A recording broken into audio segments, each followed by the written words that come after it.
Martin and I just got back from India. Yeah.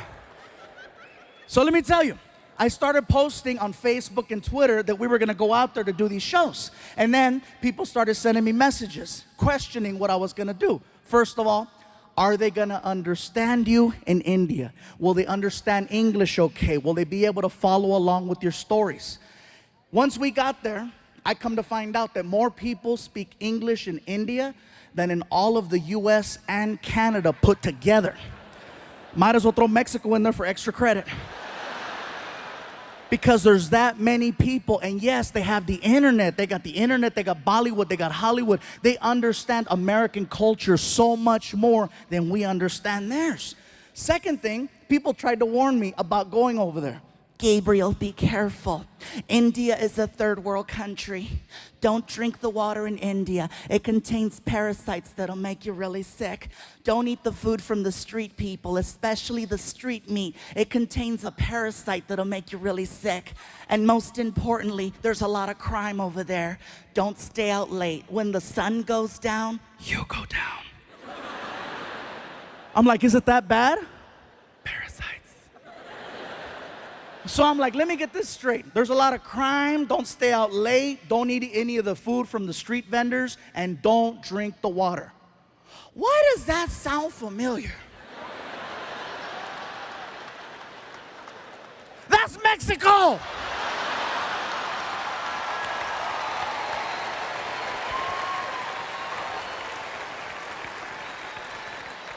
When Martin and I got over there, we found out that Indian people and Mexican people have so much in common, you guys.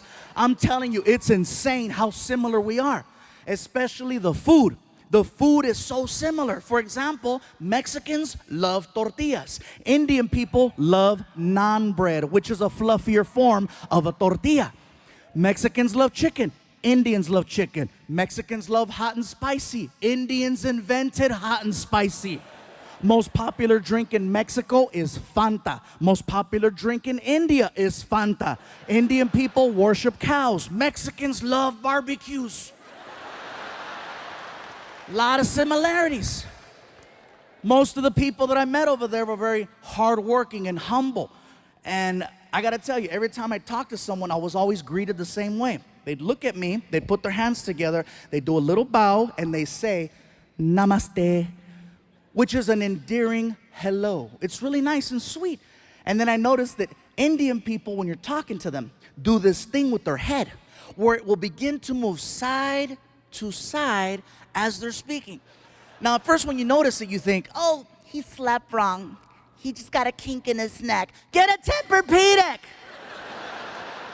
Now, when they start speaking, their head starts moving. And I noticed this. The guy is checking us into the hotel, and he's really cool. He's like, listen, if you have any problems at all, okay, you call the front desk, you press 0. We will send somebody to your room to help you. Whatever you need, we got it for you right here, okay? It's very good. Now, one thing I notice is the more they talk and the more excited Indian people get, the more the head starts to move around. Somebody at the hotel yelled out to the clerk, that's Fluffy. And the guy was like, oh my God, I don't believe it. I thought it was you. I thought it was you. Oh my God, I cannot believe it. This is so crazy. Oh my God, Fluffy, Fluffy, Fluffy. Even crazier than that is that the mouth is actually connected to the neck. When the mouth stops moving, the head stops wherever the mouth left off. And when you see Indian people talking to each other, you can see it. Okay, let me tell you something. Okay, okay, hold on. Wait, hold on, wait, okay. Like if you're Indian and you stutter, you are so screwed. Somebody stop him!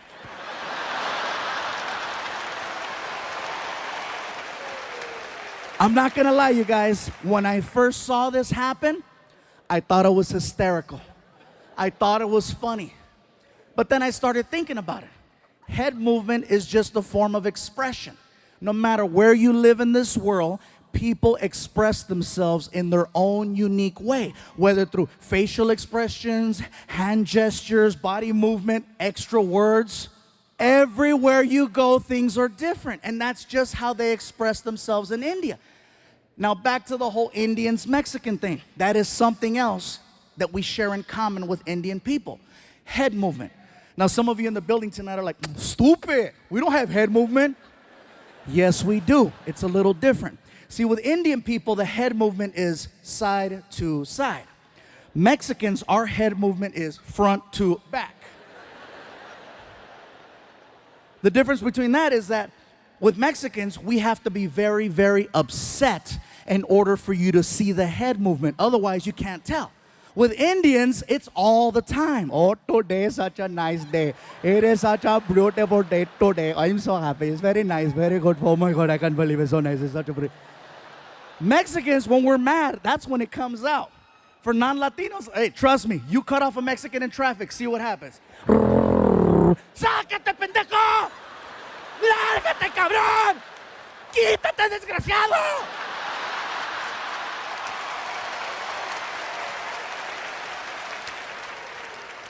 That's funny. I don't know why the black people are laughing. You guys take it all. Oh, no, you didn't. Oh, hell no. I know he ain't talking about me. I hit a bell. I hit a bell.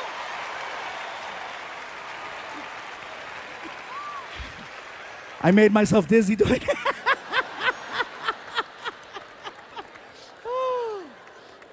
So let me tell you guys, if you ever get the opportunity to travel to India, I encourage you to check it out. You are gonna see some beautiful things. You are gonna see some amazing things. You are gonna see some sad, depressing things and some real horrible things. Overall, it's a well-balanced trip. But when you get back home here to the United States, you will have a whole different appreciation for your life. Believe that. I guarantee this, you guys. There's a lot of people in India, and with a lot of people comes a lot of traffic. First things first, American traffic and Indian traffic, very different. Here, whatever happens on the freeway will stop the whole freeway. In India, there's 10 times the traffic, but it moves. See, the problem is Americans, we're fascinated by accidents. We're fascinated by the idea of seeing potential death. That's why we slow down on the freeways. We say we don't want to see it, but what happens in traffic? You know, what's going on over there? There doesn't even have to be a collision. You could be on the 101 freeway and a car has a tire blowout and it spins. Doesn't hit anything. It's now facing oncoming traffic. You know what happens to the rest of the freeway? Even on the other freeway where there's no accident. And again, what's going on? What's going on? I'm sorry, hey, somebody might be dead. Sorry. In India, if there's an accident in the middle of the street, you know what they do? They drive right around it. They don't stop. And it's not that they're not sensitive to the situation. They are. It's just that there's so much chaos that happens on a regular basis. They just need to get to work. They do see what's happening. And believe me, they're heartfelt. You know, they'll drive around. I'm so sorry for you. Nothing stops the flow of traffic in India. They need to get from point A to point B. And so they go. If there's an accident, they drive around. If there's something blocking the street, they get on the sidewalk to go around.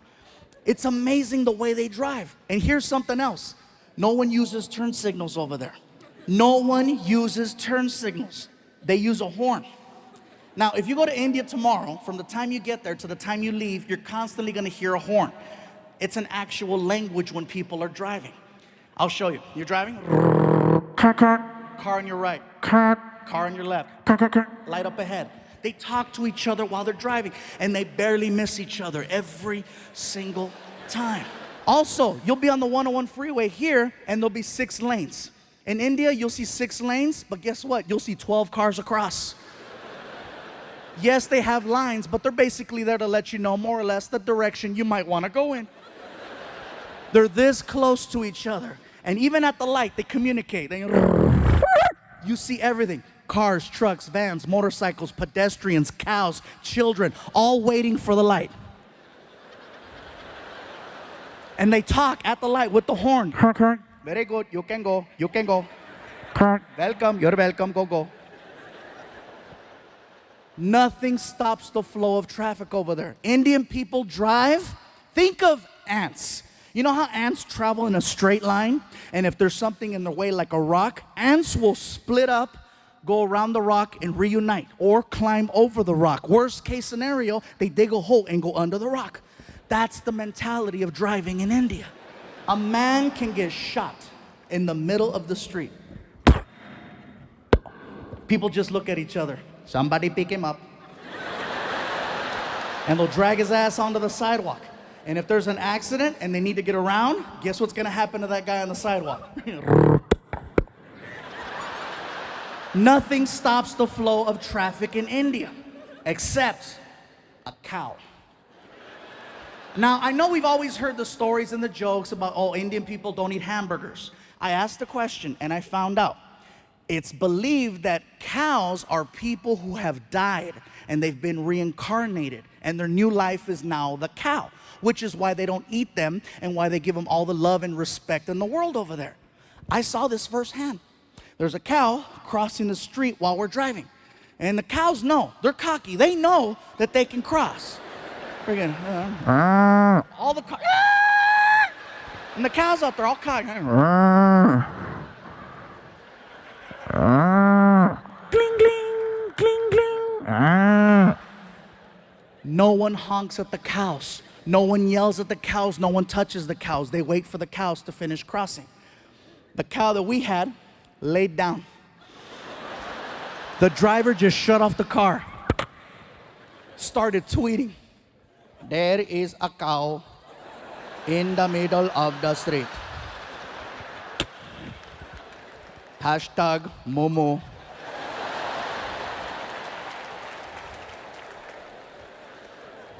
I asked the driver, "What's going on?"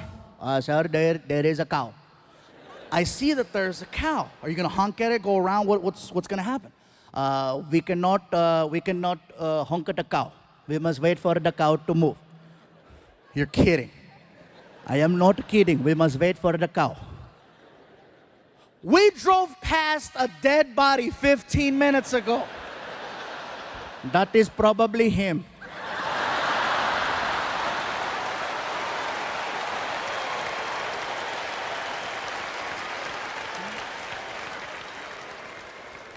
Like seriously, the driving situation over there is so intense, you guys. One morning while we're there, I needed to get to the airport fast because I overslept. And so I get in the cab and I hand the driver a $50 bill. And I go, "Sir, I am running very late. I need to get to the airport as soon as possible. Whatever side street you have to take or back road, I'm all for it. Whatever you have to do, let's do it." And I hand him the money and he goes, "Very good, let's go." And we take off. The guy is hitting anywhere from 50 to 70 miles an hour on the street. We are making incredible time. I notice that we're heading in the direction of a red light. You ever been in a car with someone and you're paying attention to what's going on and you notice that you're about to hit a red light and you know how you start to mentally and physically prepare yourself for the deceleration of the car, and you start anticipating the pressure from the brake, and if you don't get the sensation of slowing down by a certain point, all alarms go off in your head and you sock the driver in the chest. Hey! Not only did I not get the sensation of slowing down, I got the opposite. He gunned it towards the light, and it caught me off guard. I couldn't even scream. I was like, "Arr!" And then I got air. "Hey, pull over, pull over!" He didn't even know what he did. He looks at me, he goes, "What is wrong?" "What do you mean, what is wrong?" "Dude, didn't you see the red light?" As calm as can be. "Didn't you see there was no one there?" "You told me, whatever you have to do, okay? Whatever you have to do, you do. Do you want to yell or do you want to make plain?" He made a good point. I sounded like a third grader. "I want to make plain." Like seriously, that's a video game I want to see. I want to see Grand Theft Auto India. Very similar to now, except the Hawaiian shirt. I usually wear like a t-shirt that has like either Star Wars or Marvel Comics or Transformers on it or cartoons. You know, I like wearing stuff like that around the house. One day, I'm wearing a t-shirt that has the Avengers on the front. And I walk into the living room, and my son's friend Fabian sees me wearing this shirt. And so he starts pointing. And I'm like, what's up, dude? He goes, weak. Excuse me? Weak. And then he says, DC's better.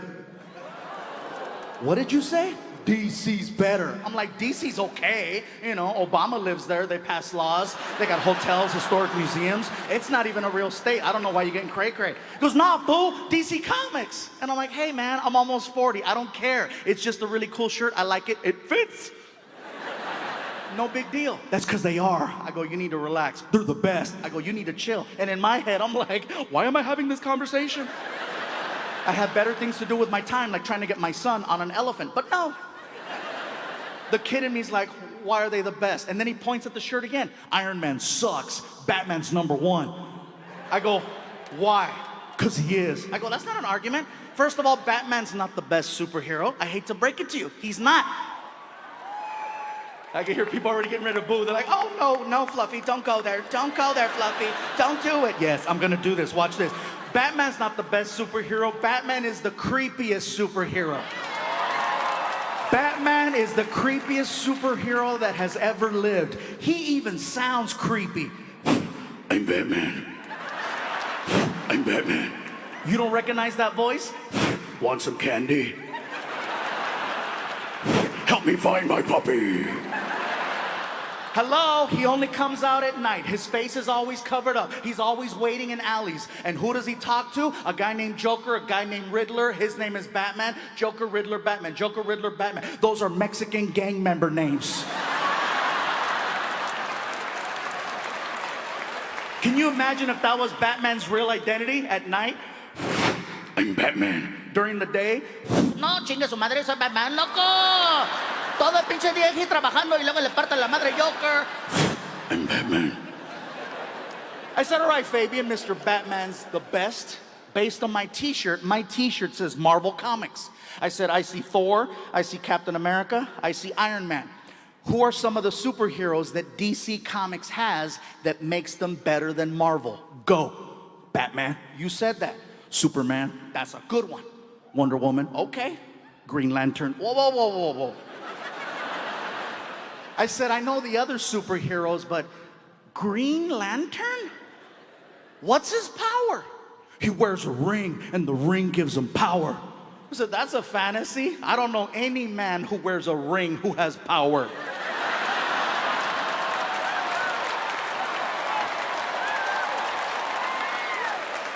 And if you're not clapping right now, my point exactly. You can't clap, can you? You can't. You know why you can't clap? Because you're sitting next to kryptonite. Vicente Fernandez, right now. I said, Emily, let me tell you something. If she says no, I want to meet him. I'll be right back. Ama, dime, mijo. Emily wants to know if you would like to meet Vicente Fernandez right now. Mijo, that sounds nice. All right, Emily, she's in.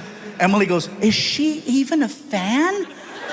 I go, trust me, that's her reaction. She's good. She has the whole house covered with Vicente Fernandez records and cassettes. Okay, we're good. So Emily comes back and she puts these special VIP bracelets on us with a little click, and she walks us through a door into the backstage area. As soon as we went through the door, I knew exactly where we were. I was just there a week ago. So I got my mom arm in arm, and we're walking down the hallway, okay? Come on, Ma, let's go. Let's go. We're walking down the hallway, and we're getting closer and closer to Vicente Fernandez's dressing room. The door is wide open, and I can hear a commotion coming out of the dressing room. And then a man and a woman exit the room. And the man is holding on to the woman's shoulders. And he's like, it's okay, it's okay, it's okay, it's okay. And the woman looks destroyed. Okay. Mascara's running down her face. My mom sees that. And she's like, Mijo, did you see that? Did you see what the mascara? What the mascara parece puta la cabrona.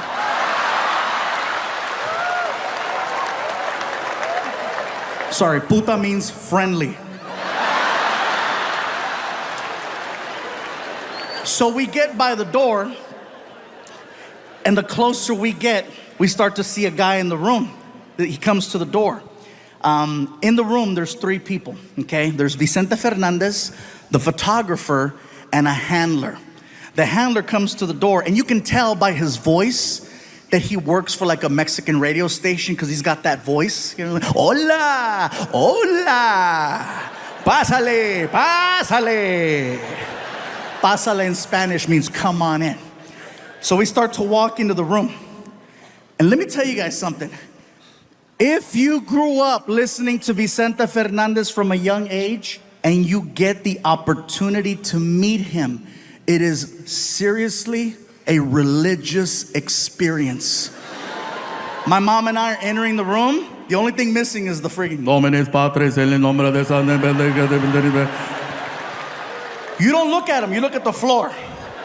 Out of respect, you just look at the floor. Come on, Ma. We get all the way up to him and I see boots. And when I see the boots, my mom and I both just... He knows what you're doing. He knows you're checking him out. So what he does is he poses, okay? Vicente stands there and he poses. He'll have the sombrero, the hat, to his side. And then he doesn't look at you. He looks away. And he sticks his chest out. And he stands there looking like a big-ass bottle of Tapatio at Costco.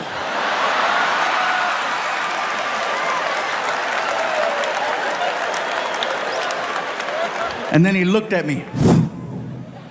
And he recognized me, not as a comedian, but because I was there the week before and my photo was hanging outside his door. It's whoever's there last, you know, they always rotate the photo. So he sees me and he's like, Hijo, tú eres el muchacho que está en la foto, que está allá afuera. I go, yeah, that's me outside, yeah. Hola.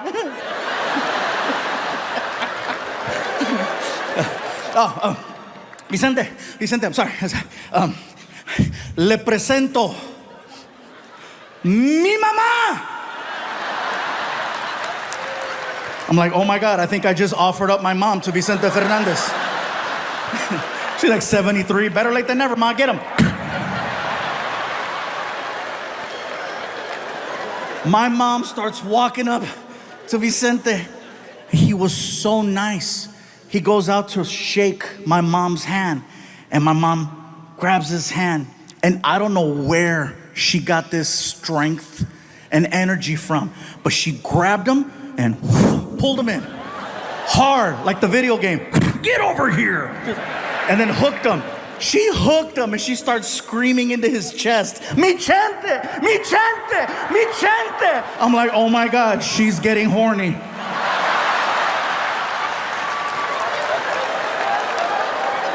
And he knew too. Because he was like, you know, quítamela, quítamela.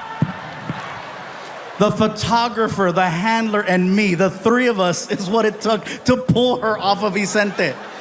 We sit her down, she's bawling. Ah! Mascara's running down her face. The photographer shaking his head. I guess Vicente had dinner earlier that night. He was eating barbecue because I had those wet naps, you know, barbecue wet naps. And so we take the wet naps and we start cleaning the mascara off my mom's face. And we stand her up and we posed her and we took the picture. Emily comes over and she takes us and she escorts us to our seats in the front. And for 3 hours, my mom was on her feet listening to his. She refused to sit down. Mom, you should sit. No, como que es el chente. Holding a shot of tequila that she never drank.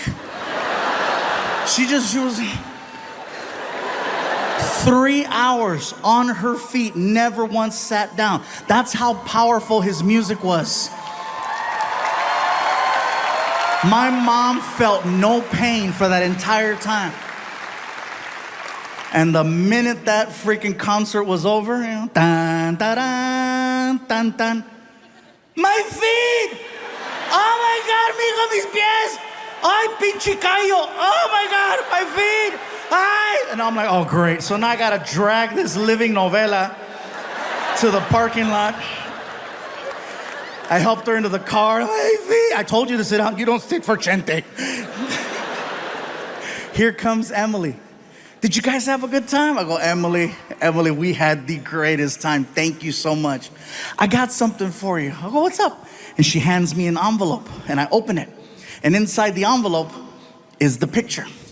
She printed it out for me. And when I looked at it, I got so choked up because I have never seen my mom so happy in a picture. And it's not that she wouldn't smile. She would smile, but it was that, 1, 2, 3, cheese.